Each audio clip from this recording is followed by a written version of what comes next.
Now, amidst the pain of COVID-19 and the economy right now, a good news story. A University of Johannesburg student has received free surgery after losing her eyesight due to diabetes.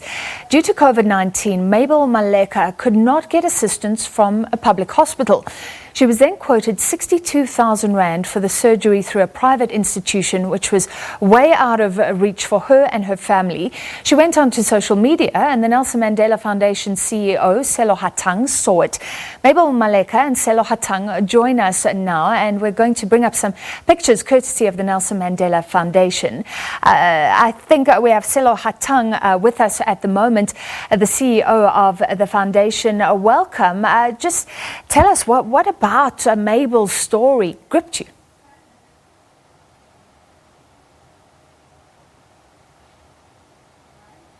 Mr. Hatang, can you hear me? No, I lost you for a second. Okay, no problem. So she went on social media, and you then picked up the story and reached out to service providers. Just tell me, what about her story gripped you? Okay, the Mabel is. Thank you very much, and good evening, Francis. This is a story that actually is not from the Nelson Mandela Foundation only. Women for Girls, which is a conglomerate of women who are trying to help young girls to navigate their way through university, actually picked up the story. And because Mabel is one of the mentees, and Karabo Motaung was the person who actually then ran through the story and helped her through the journey. But then I think the most important part of this is that what demonstrates social power is that Vista University alumni then also put up the story further, and they then managed to catch one of the friends of one of the alumni who then put up his hand, which is a Dr. Maleka, who said, I will then help do this operation for free. And I think, Francis, the most important thing about this story, it again takes us back to how COVID has demonstrated that South Africa are giving people, that we have a sense of generosity that we must continue with. Well, we do have Mabel Maleka on the line. Ms. Maleka, welcome to you. Just tell us right now, how much can you see? So you've already gone through the surgery, I understand?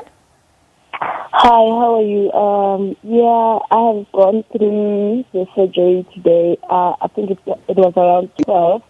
And I can see pretty much everything clearly. Wow. So things have changed for you in a day? Yes. Tell us your story and what led you to sort of cry out for help. Tell us what happened. Can you repeat your question? Tell us the story, what you went through, Mabel. Oh,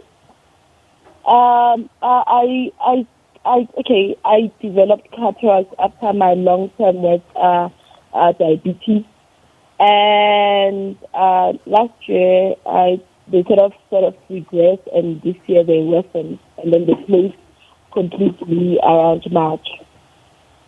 And you then went out on social media, and when did you hear that you would be helped, that somebody would reach out and do the surgery pro bono? Actually, a friend of mine went to social media to ask for help, and then that's when the Desla had for it, and also Karabo. So, Mr. Hatang, back to you. We hear about other procedures being affected because COVID-19 is being prioritized in hospitals. So there must be other people like Mabel who can't get the help they need. It points to our current situation as well. It does, Francis. And the sad thing is almost immediately after Mabel had gone through this surgery, I immediately got one more person who said, I also am struggling with the same thing. And Mabel's story, the amazing thing about it is I'm hoping that it will open the door to many more who will knock and say, I will help many other people who can go through this kind of thing. Yeah. Francis, what was moving about this procedure was there's Mabel who walked in not seeing a thing. And then her surprise when the door opened and she could see us was the most moving moment for all of us. Because there she then said, I can see you. We all needed to then ask her, what am I wearing? And we were trying to figure out if she was just fibbing. There she was, she could see everything. Ms. Maleka, back to you. Tell us more about that moment when you realized this surgery was successful today. I was just excited and happy to see again. I mean, it's been long since I last several, so it was just a beautiful moment.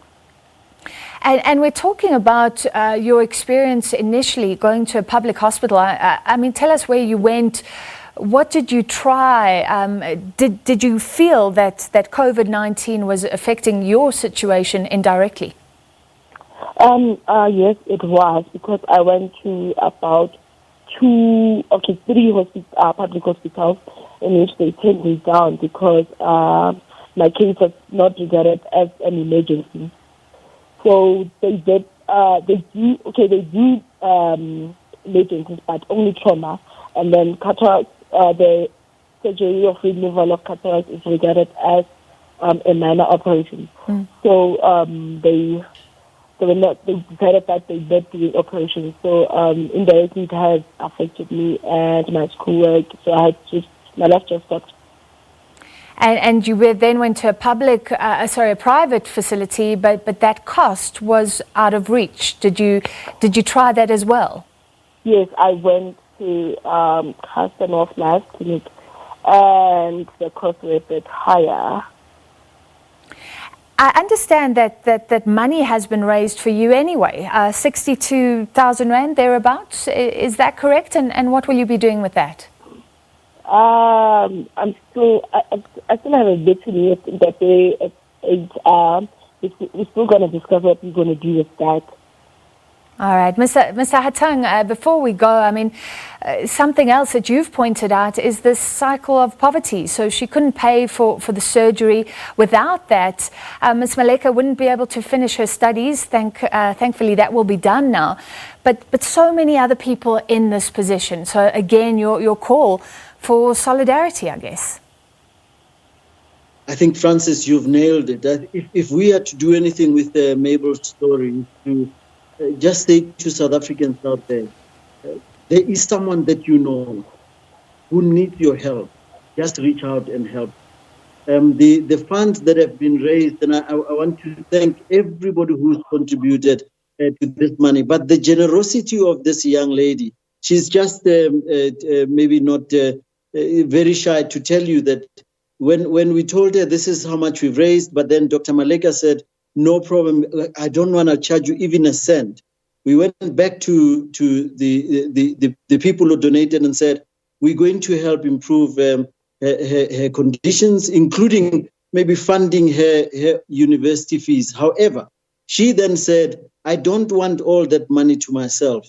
Please give some of it to someone who needs it most. So part of it will be given to a home, for example. And that's the generosity that we want to encourage across the board. To say to everybody, don't steal the little money that's there for relief work. Keep giving away money so that people can be helped. Beautiful story tonight. Thank you very much. That was UJ student Mabel Maleka and the CEO of the Nelson Mandela Foundation, Selo Hatang. We take a short break.